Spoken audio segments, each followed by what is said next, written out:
Vajra Sattva Samaya Manupalaya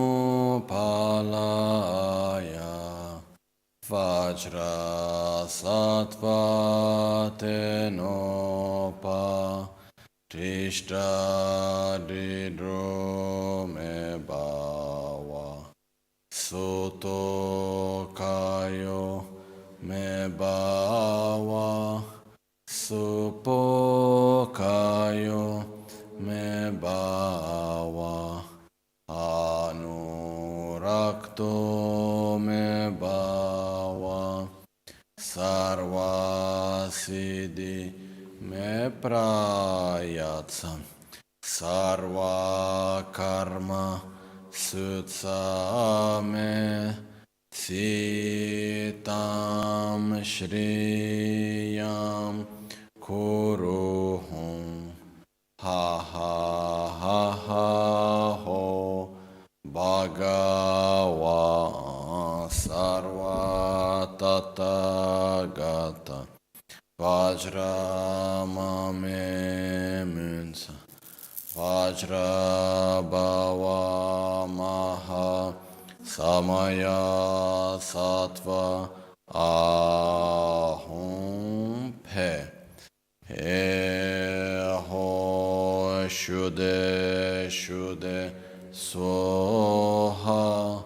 Yam Ho Shude Shude Soha Ramo Shude Shude Soha Lam Ho Shude Shude Soha Bam Ho Shude Shude Soha Eyam Ram Lam Bam Shude Shude Soha Om Muni Muni Mahamuni Shakya Muni Soha Om Ye Dharma Hetun Prabhava Hetun Teshan Tattagato Yavadata Teshan Chayo Niroda Evam Vadi Maha Shramanaye Svoha On Chunam Tamche Gyule Chung Tegyu Deshin Shekpe Sung Gyula Gokpa Kaimba Gejon Chembo Teke Sung Gejon Chembo Jingelo Gejon Chembo Ngodruk Sol Gejon Chembo Trashisho.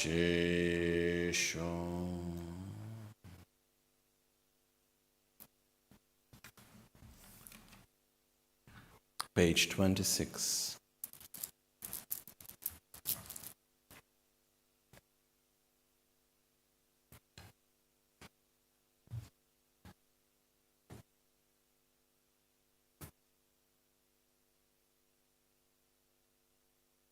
Dalu tame chivora pedete tuche teche gyayun yerme trinchen tsawe lamani kudo karma tsembe langso de chaye cheche dorche pekardam yempe tribu tanche pemakar Zimbe chuke niente tamage Shogu sumso serdo penshetse Dorje kiltron vukuru vunashu Tukara lhakpe lhamo markedo chaye chöchin yönbe utapal kuncho sumso chagye tukarazin darda rinche gengi tsepalu yekya yonku vaguru vishupe tukara tamye changu vasebar semba sumgi dani chengyurpe nengar oma honda sohetsen Nando yeshe rangna rikse se Tuge vegi kyamne malupa Chendran timpe kundu dani gyur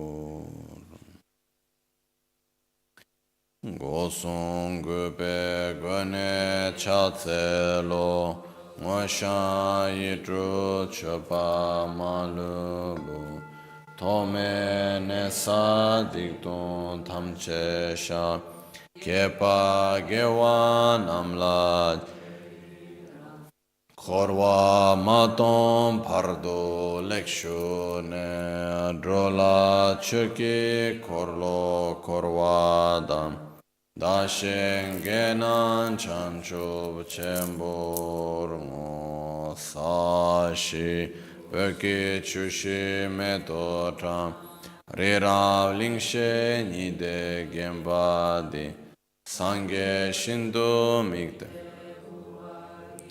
Drogu namda shingla chuparash Yedam guru radna mandala Kam niryatayami Tukra tinzin sembe takura tu Yige chube ngagi korvar gyur Om tare ture soha Om tare ture soha Om tare ture soha Om tare ture soha Om tare ture soha Om tare ture soha Om tare ture soha Om tare ture soha Om tare ture soha Om tare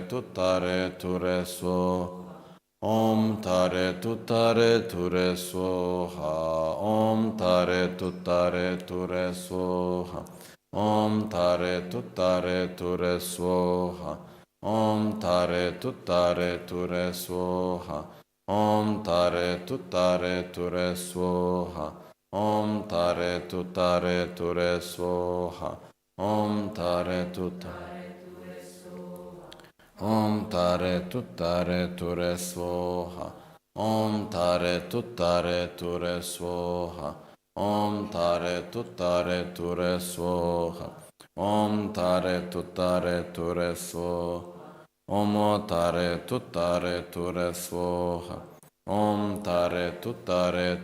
soha Om tare ture soha Om tare ture soha Om tare ture soha Om tare ture soha Om tare ture soha Om tare ture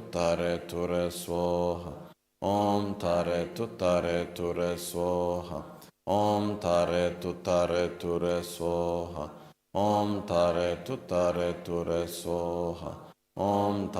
tare ture soha Om tare ture soha Om tare ture soha Om tare ture soha Om tare ture soha Om tare ture soha Om tare ture soha Om tare ture ture soha Om tare ture soha Om tare ture soha Om tare ture soha Om tare ture soha Om tare ture soha Om tare ture soha